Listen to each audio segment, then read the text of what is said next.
Bien, buenos días, José Luis. Buenos días. Bienvenido al canal de televisión de Encantado. Televisión 21.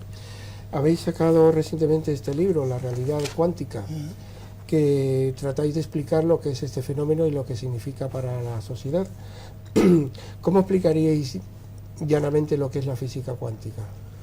Bueno, la física cuántica en principio surgió a principios del siglo XX, Max Planck, un físico muy conocido, fue premio Nobel, y surgió simplemente para explicar propiedades de la luz, de la radiación electromagnética. Después se extendió a los átomos y en realidad la física cuántica, en estricto sentido, es la física del mundo microscópico, es decir, de átomos, moléculas, partículas elementales.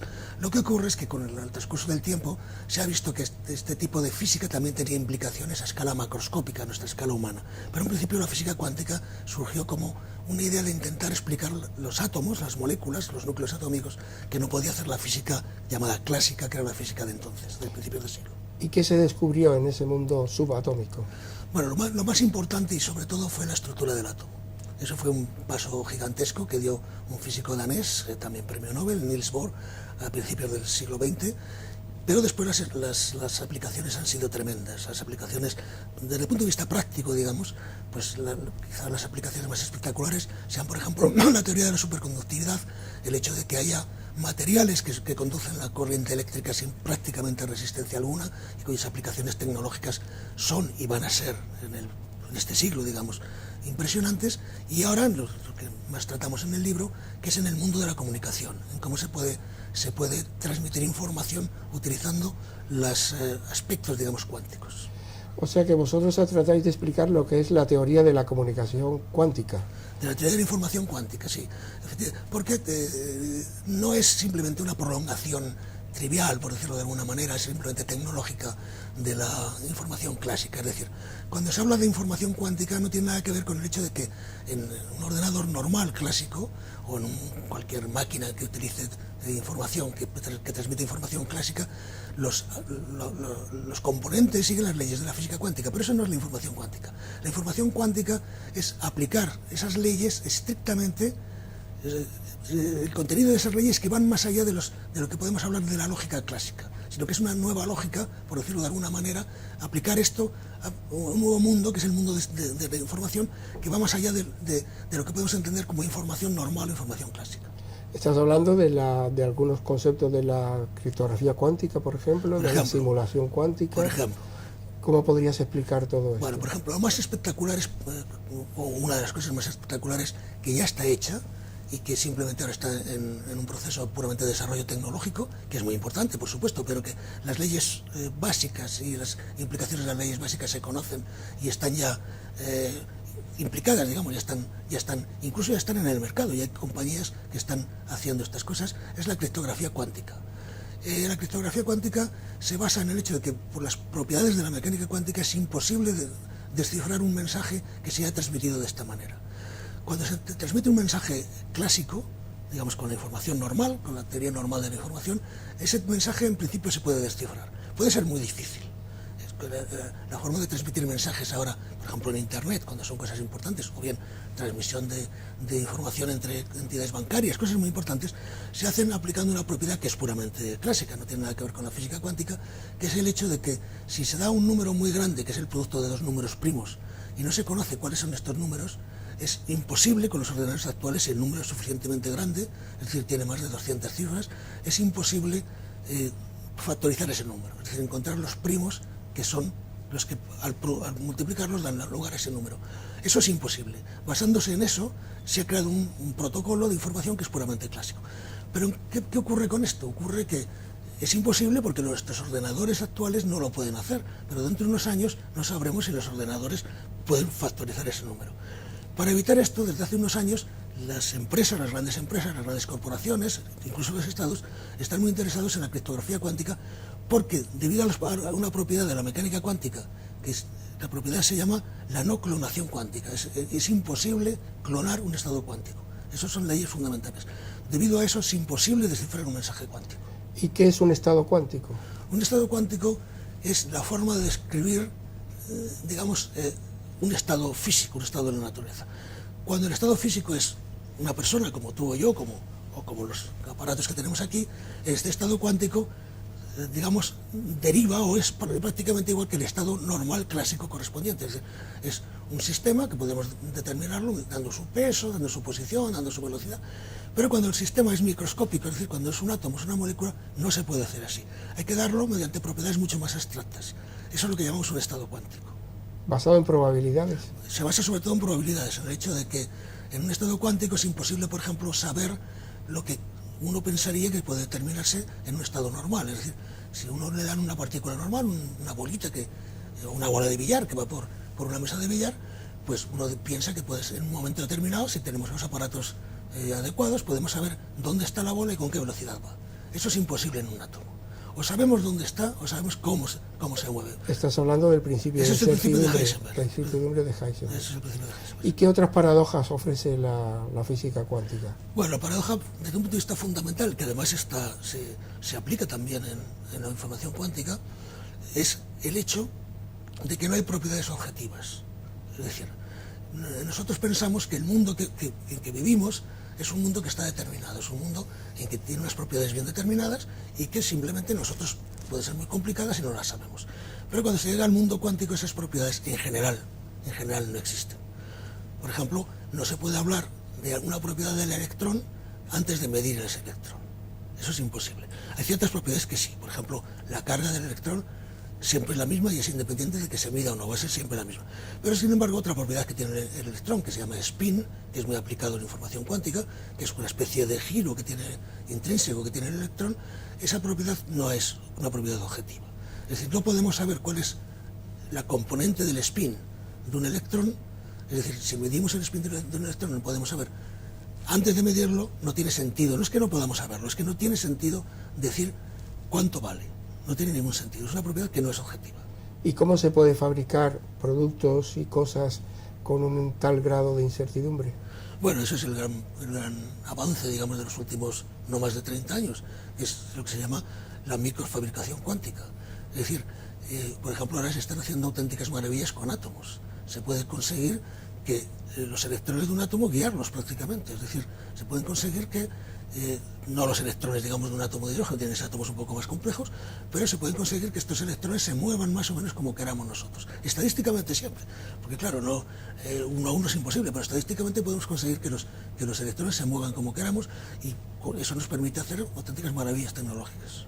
Hay otra propiedad que es el entrelazamiento cuántico. ¿En qué consiste y qué aplicaciones tiene? Esa es una propiedad también fundamental, digamos, indirectamente la descubrió Schrödinger, y aunque sea, digamos, una aplicación desde hace unos 30 o 40 años, se basa en que cuando tenemos un sistema cuántico formado por dos partículas, por ejemplo por los electrones, y medimos una propiedad de una de ellas, si ese sistema lo hemos creado de una forma que se llama estado entrelazado, el hecho de que midamos una propiedad, idealmente puede estar en la Luna, idealmente o donde queramos, inmediatamente el otro electrón se pone en la posición que tiene que ponerse, aunque nosotros no hayamos hecho nada sobre él.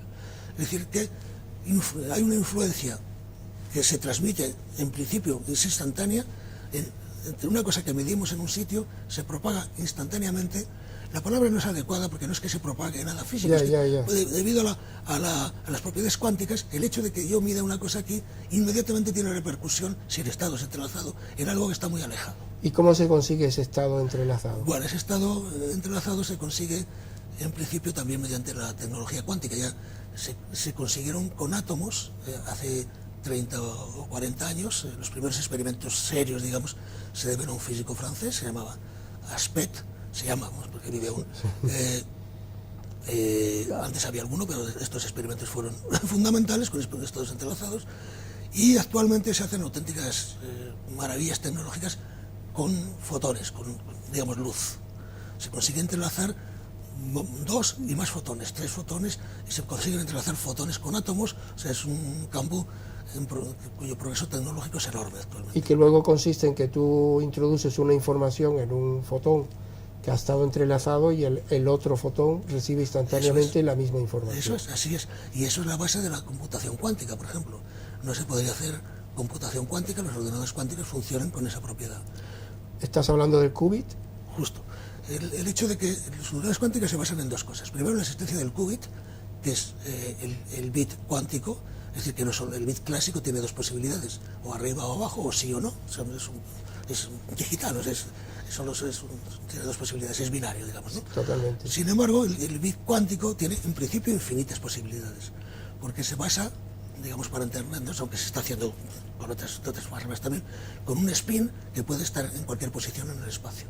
Lo que ocurre es que por limitaciones prácticas, digamos, pues no es infinito el número de grados de libertad que tiene eso, ¿no? Pero tiene muchos. Y esto se aplica junto con el entrelazamiento, con el hecho de que la información que se tiene en un momento pues se puede transmitir instantáneamente parte de esa información a otro lugar. Eso es la base de la computación cuántica. Vosotros habláis también de otro fenómeno que es el colapso. ¿Os referís al colapso de la función de onda? Sí. Explícalo un poquito. Bueno, el colapso de la función de onda en realidad mucha gente piensa que no es una cosa que exista, sino que es una forma es una regla mnemotécnica, digamos. Es el hecho de que... Una manera de hablar. Una manera de hablar. Es el hecho de que, aunque un sistema cuántico no tiene ciertas propiedades, por ejemplo, no se puede saber en principio, no tiene sentido en principio hablar de qué velocidad tiene, cuando se mide aparece con una cierta velocidad, o aparece con un cierto spin, aparece con una cierta propiedad. Como antes de medirlo esa propiedad no existía, pues se dice que la función de ondas, que es otra forma de hablar del estado cuántico, ha colapsado de todos los posibles valores que podía tener en potencia, pues ha colapsado a uno concreto, y eso se llama el colapso de la función de ondas. Pero se piensa que ese colapso no es un proceso físico, porque si fuera un proceso físico no lo puede explicar la física cuántica, y se piensa, quizá un poco, de manera un poco optimista, que la física cuántica es la física que describe toda la naturaleza, todas las posibles leyes de la naturaleza, y eso estaría fuera de la naturaleza. ¿Tiene algo que ver el observador en el colapso de la función de onda? Claro, ese es el problema, que no se sabe al menos hacer este colapso o ver qué implicaciones tiene ese colapso si no se postula la existencia de un observador inteligente, que ese observador sea humano o no, pero al menos tiene que ser inteligente, en el sentido de que tiene que saber, y ahí entra el problema serio de la conciencia, tiene que saber que se ha producido ese colapso. El colapso se produce cuando algo es consciente de que se ha producido. Ese algo puede ser perfectamente un ordenador muy elaborado, que ahora no lo conocemos, pero que con el tiempo podría conseguirse. No tiene por qué ser un ser humano, pero tiene que ser algo que sea consciente de que el fenómeno se ha producido. Entonces estamos hablando de que el observador puede jugar un papel importante en la, llamamos, creación de la realidad. De hecho, una escuela muy importante que arranca de personas tan prestigiosas como von Neumann, que fue prácticamente el creador del ordenador clásico, ¿no? Y el inventor de la teoría de los autómatas, y un enorme matemático y gran físico-matemático, desde luego, pensaban así. Lo que ocurre es que, por supuesto, hay una tendencia, vamos a llamarle materialista, por llamarle de algún modo, pero que tiene raíces científicas muy serias, que piensa que involucrar cosas como la conciencia en las leyes de la naturaleza, que es un tanto peligroso. Y por supuesto puede serlo, claro. Y entonces hay una discusión tremenda, digamos, pero claro, eso tiene ya matices más bien filosóficos. Eso nos lleva al campo, al experimento del gato de Schrödinger, a la paradoja. ¿Cómo lo explicas? Claro, el problema Y es el que, papel que juega el observador en que el gato esté vivo o muerto. claro, es que Schrödinger propuso esa paradoja para demostrar que la mecánica cuántica no podía ser la última teoría, porque requería la existencia de un observador, y eso está fuera de las leyes de la física, entonces no podría ser esa teoría. El experimento ideal es muy conocido, es el hecho de que hay un sistema cuántico que es capaz, después de muchos pasos, pues llegar a hacerse clásico. Hacerse clásico quiere decir a manifestarse clásicamente. En este caso es haciendo que un electrón, pues después de varios procesos, pues digamos, percuta, por decirlo de alguna manera, con un mecanismo, y ese mecanismo libere un ácido, el ácido cianhídrico, lo que sea, que mata al gato, ¿no? Entonces, en un principio, cuando se formula la paradoja, el sistema es cuántico y el electrón tiene la posibilidad de percutir o no percutir con la misma probabilidad. Pero no se trata de que tenga esa posibilidad y no la sepamos, no, se trata de que en mecánica cuántica, antes de percutir, no existía eso. O sea, no se puede hablar de ese estado, ¿no? Y entonces decía eso, ¿y cómo es posible que siempre que miramos vemos un gato vivo o un gato muerto? Lo vemos en una superposición de estados que ni es vivo ni es muerto. Dice, claro, eso lo hacemos porque el observador, en principio, parece ser que es el que mata o resucita, o deja vivir al gato, y eso es imposible. Entonces es que la mecánica cuántica no está bien. Podemos decir que de la física cuántica se desprende que el determinismo no tiene una base científica. Por lo menos, vamos a ver, el determinismo en el sentido estricto, por sentido supuesto, filosófico. En el sentido estricto filosófico, desde luego que sí. Eso yo creo que nadie que cree en la física cuántica, la física cuántica tiene varias interpretaciones filosóficas, digamos. Por ejemplo, pues lo que hemos hablado antes, la importancia de la conciencia o no, eso, pues, hay diversas escuelas, pero lo que nadie pone en duda es que la teoría cuántica es indeterminista. Eso está clarísimo. O sea, no se puede, el determinismo clásico es imposible de mantener si se cree en la física cuántica, es imposible. Bueno, y por último había otro aspecto que es la importancia que tiene la interpretación de la física cuántica. Parece que deja de ser competencia exclusiva de los físicos. Parece que el reto que plantea la comprensión de la física cuántica requiere aportaciones de otras disciplinas.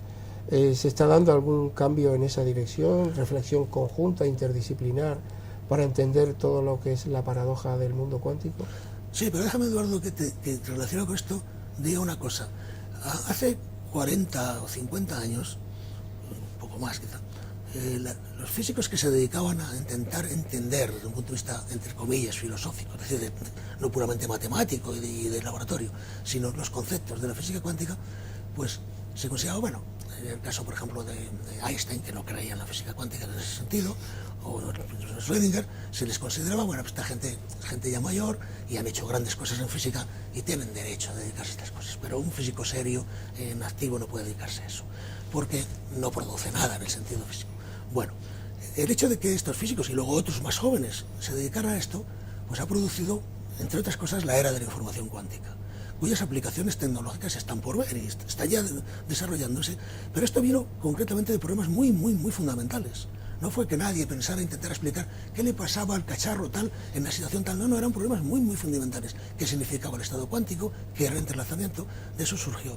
Entonces, a lo que preguntas, efectivamente, el hecho de que no entendamos bien la mecánica cuántica, no ya desde el punto de vista matemático, que tiene muchos problemas, sobre todo cuando se une con la relatividad, el hecho de que no la entendamos desde el punto de vista, digamos, de ideas filosófico, pues es muy importante, no ya solo filosóficamente, sino físicamente. Por ejemplo, en una cosa que está en el borde ya del conocimiento, que es entender lo que es la gravedad. Parece que es una tontería, y la gravedad, pues todo el mundo sabe lo que es la gravedad de Newton. No, pues la gravedad es la fuerza más misteriosa que existe.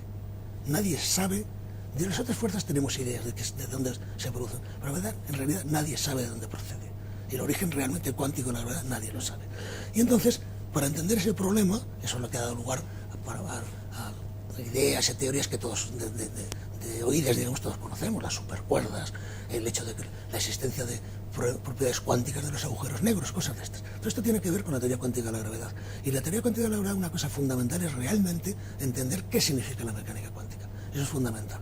Y en eso, pues, hay una concomitancia entre físicos que les interesa la parte fundamental de la física, y filósofos, auténticos filósofos que les interesa la filosofía de la ciencia. Y ese es un campo cada vez más potente, digamos. La epistemología. La epistemología, la teoría del conocimiento, digamos, pero siempre con una base científica, es decir, no siempre, no la mera elucubración. Especulación filosófica clásica, sino ya sobre base científica. La base científica no quiere decir que uno tenga que saber calcular, ni que tiene que saber manejar el laboratorio, los cacharros del laboratorio, pero sí tiene que conocer las ideas fundamentales de la física y de la ciencia en general, ¿no? Bueno, para terminar, estamos en el centenario de la teoría de la relatividad. ¿Podrías hacer un resumen muy breve de lo que ha significado y lo que se espera para los próximos 100 años de esta teoría? Sí. Bueno, en realidad se cumplen los 100 años de la teoría de la relatividad general. Sí. La relatividad general es la relatividad, pues se llama general, que quería explicar, pues según Einstein, todo el mundo, ¿no? Todo el mundo físico. Y él lo hizo para explicar la gravitación, porque en la época que se hizo, las dos únicas fuerzas que realmente se conocían bien eran la electromagnética y la gravitatoria. Entonces, la electromagnética, en el aspecto clásico, que es lo que las ecuaciones de Maxwell, todo lo que da lugar a los aparatos que nos están filmando ahora, digamos, pues en gran parte pues es electrodinámica, el electromagnetismo clásico. Eso lo cubre la relatividad especial, pero no la teoría de la gravitación. Eso es la relatividad general. Y efectivamente, ahora hace 100 años, se publicaron los primeros trabajos de Einstein sobre eso. Lo que quería hacer Einstein era entender lo que era la gravedad. Y entonces, la gran idea de Einstein es que la gravedad es una propiedad del espacio-tiempo, es decir, del espacio y del tiempo. que ya en la relatividad especial se sabía que no había espacio separado y tiempo separado, sino que es un concepto continuo. Y entonces Einstein lo que intentó demostrar es que la gravedad es una manifestación del espacio-tiempo. Es decir, digamos, la presencia de la materia hace que el espacio-tiempo tenga una estructura geométrica determinada, y esa estructura geométrica es la que da lugar a lo que entre comillas podemos llamar fuerza gravitatoria. Lo que ocurre es que, como ahora pensamos que la teoría cuántica tiene que ser universal, que todos los fenómenos tienen que ser explicables por la teoría cuántica, ese fenómeno no se puede explicar actualmente en la teoría cuántica. Y ese es el gran problema. Y ahí tenéis otro nuevo reto. Y ese es el gran problema, digamos, que Einstein tendría, si viviera y estuviera activo, seguro, Tendría que resolverlo. Entender eso. Bueno, pues José Luis, muchísimas gracias. Encantado. Esperamos verte en otro momento. Encantado.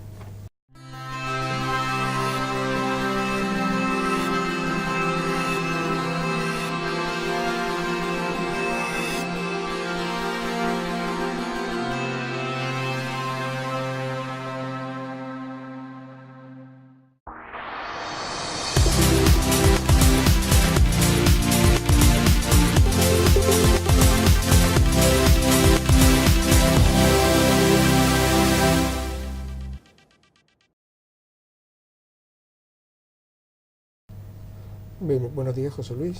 Bienvenido al canal de televisión de Televisión 21. Habéis sacado recientemente este libro, La realidad cuántica, que tratáis de explicar lo que es este fenómeno y lo que significa para la sociedad.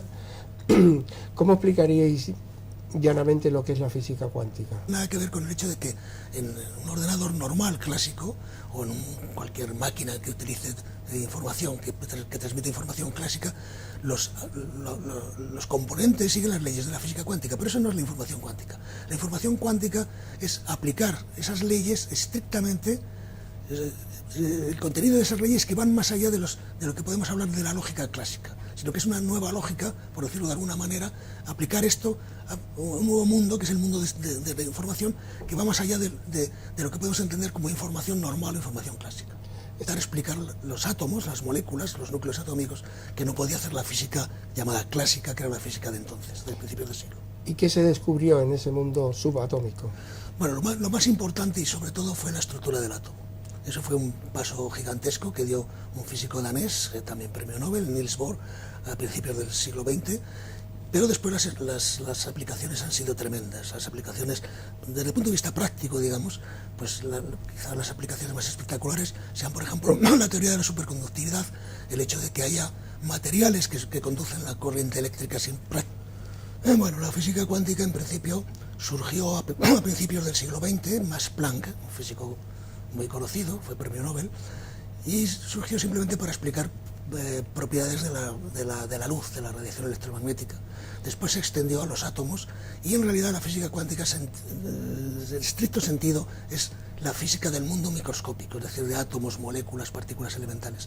Lo que ocurre es que con el transcurso del tiempo se ha visto que este tipo de física también tenía implicaciones a escala macroscópica, a nuestra escala humana. Pero en principio la física cuántica surgió como una idea de intrínsecamente resistencia alguna, y cuyas aplicaciones tecnológicas son y van a ser en este siglo, digamos, impresionantes. Y ahora lo que más tratamos en el libro, que es en el mundo de la comunicación, en cómo se puede transmitir información utilizando los aspectos, digamos, cuánticos. O sea que vosotros tratáis de explicar lo que es la teoría de la comunicación cuántica. De la teoría de la información cuántica, sí. Porque no es simplemente una prolongación trivial, por decirlo de alguna manera, simplemente tecnológica de la información clásica. Es decir, cuando se habla de información cuántica no tiene